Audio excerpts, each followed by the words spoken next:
ভারতের প্রাচীন পুরাণ ও শাস্ত্রে মহিলাদের জন্য পালনীয় নানা বিধিনিষেধের উল্লেখ যেমন রয়েছে, তেমনি পুরুষদেরও কিছু বিষয়ে কিছু নির্দেশ দেওয়া হয়েছে। নারীর সঙ্গে মেলামেশার ক্ষেত্রে কয়েকটি বিষয় থেকে পুরুষকে বিরত থাকতে বলেছে বিভিন্ন প্রাচীন শাস্ত্রে।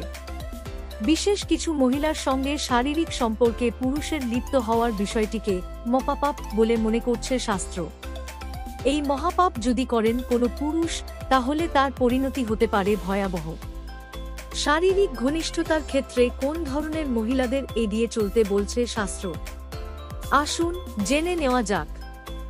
এক অবিবাহিত মহিলা বলপূর্বক হোক কিংবা সংশ্লিষ্ট নারীর সম্মতি সহকারে কোনো অবিবাহিত মহিলার সঙ্গেই সঙ্গম উচিত নয় বলে মনে করছে শাস্ত্র। 2 বিধবা, কোনো বিধবার সঙ্গে শারীরিক সম্পর্ককে পাপ বলে উল্লেখ করছে শাস্ত্র। এই ধরনের পাপের পরিণতি হতে পারে ভয়াবহ। 3 বন্ধুর স্ত্রী, কোনো বন্ধুর স্ত্রীর সঙ্গে যৌন সম্পর্কের ফলে নারী ও পুরুষ দুজনেই মহাপাপে নিমজ্জিত হয়। নিয়তির হাতে এর জন্য কঠিন শাস্তি ভোগ করতে হয় দুজনকেই। 4 শত্রুর স্ত্রী, শাস্ত্রে এমনকি শত্রুর স্ত্রীর সঙ্গে শারীরিক সম্পর্কেও নিষেধ স্থাপন করা হচ্ছে।